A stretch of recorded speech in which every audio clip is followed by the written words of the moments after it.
hún situr hér hjá mér, Elvira Mendes Pínadó. Við tölum líka á ensku og eins og ég segi áður, þetta svona að gerast hér þessi þáttur og þetta verður þýtt hér í kvöld. Elvira, you are an associate professor at the University of Iceland in law, and your speciality is European law. You have actually been looking at the Icesave issue and analyzing it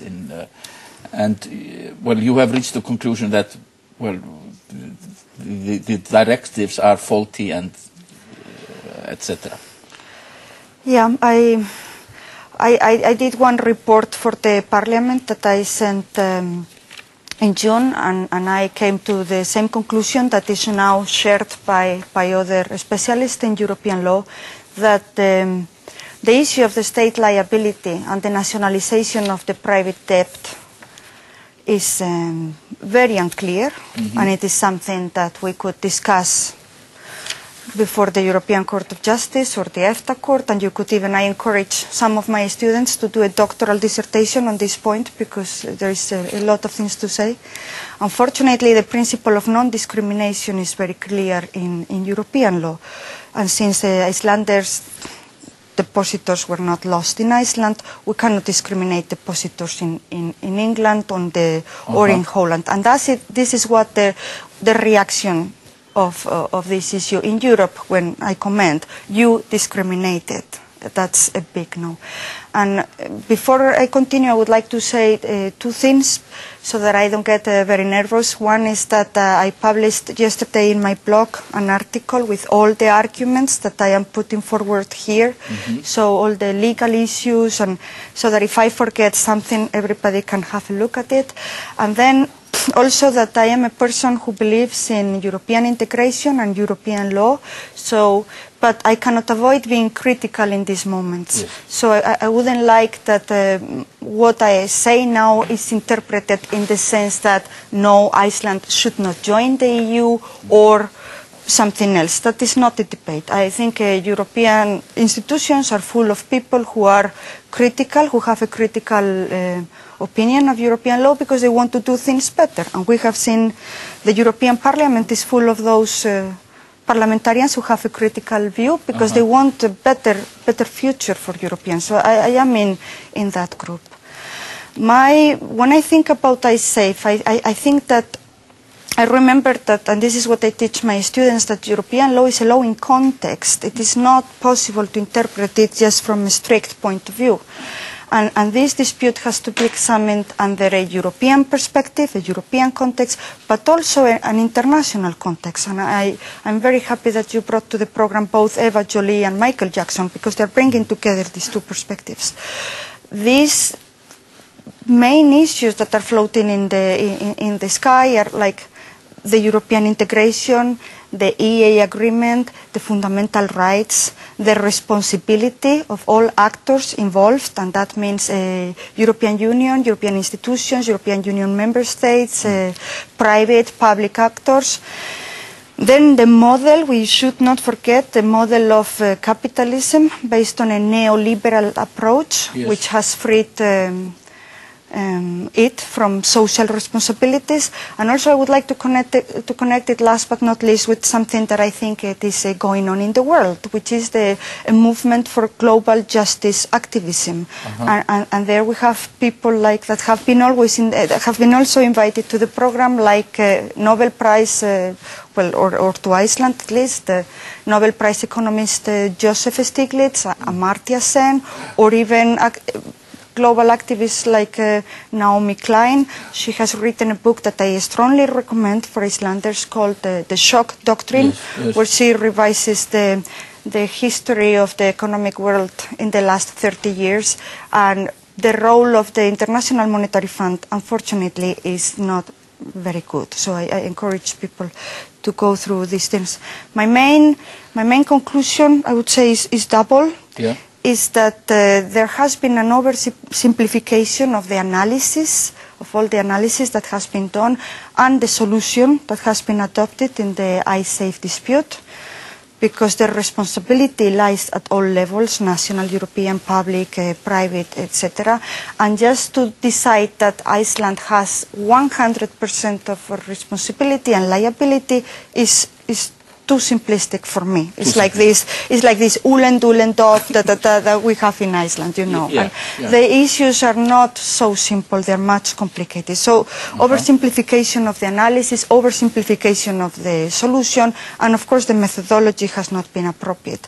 And then another thing that is the positive thing is that the protests from Iceland and now the presidential decision to let the final word for Icelandic citizens is a request, in my view, for the European institutions, for Europe and the world, to think about the European integrations in terms of social justice and fundamental rights. Not just business models, financial models. Yeah, not just so that the European integration and the European institutions do not build the Europe for creditors, for multinationals, but just for us, little people, ordinary citizens of Europe. And I think that is a very strong message that the European Union should listen to, because I think that when 317,000 Icelanders have become experts in the internal market, in financial services, we could all attend meetings in Brussels to discuss this, we could all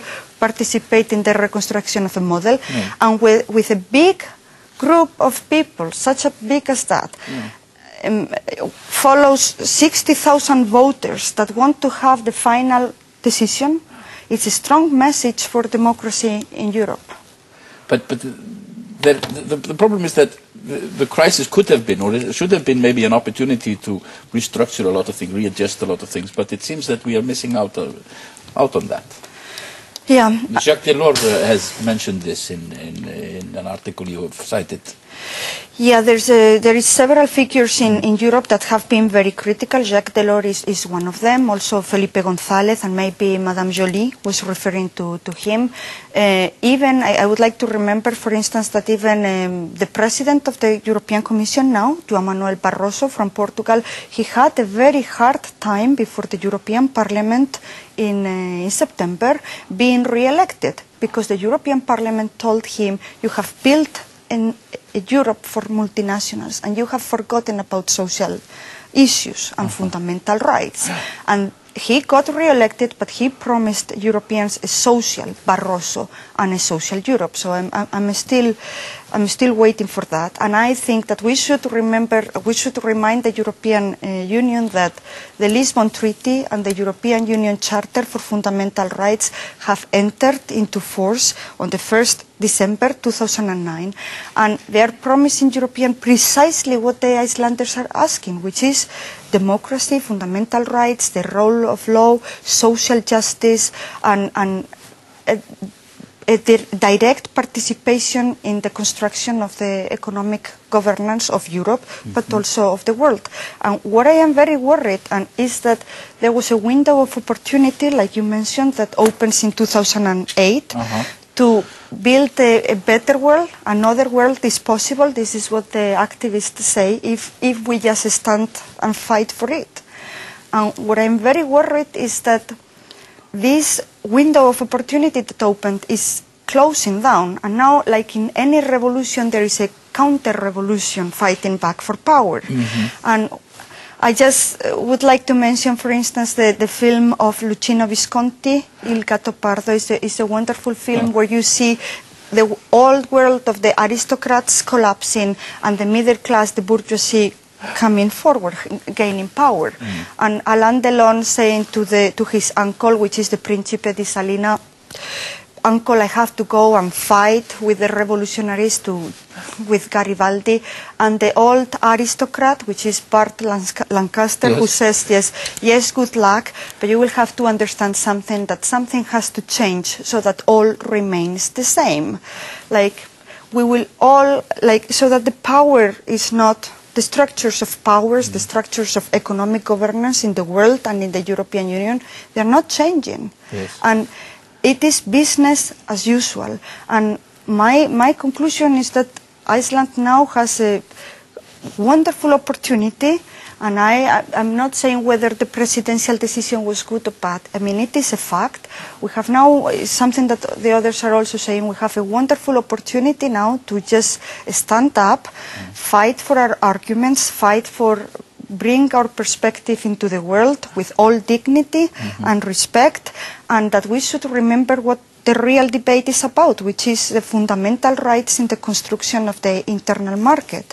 And I just would like to send a message to the European Union, a very strong message, that this time the protests have been peaceful, 60,000% collected in the internet, and in an island that is 4,000 kilometers away from Brussels. But next time it will be maybe millions of people marching in Madrid, in Paris, in Frankfurt, in London, because they have lost their jobs and because the European Union has failed them. So they should listen very carefully to us, and I hope that they do. Maria Elvira Mendes Pinedo, that's your full name. Yeah. You have been living in Iceland for quite a long time, and you know Iceland very well. I will publish this on my blog, your article. Thank you so very much. people can look at it in full. Thank you for being here.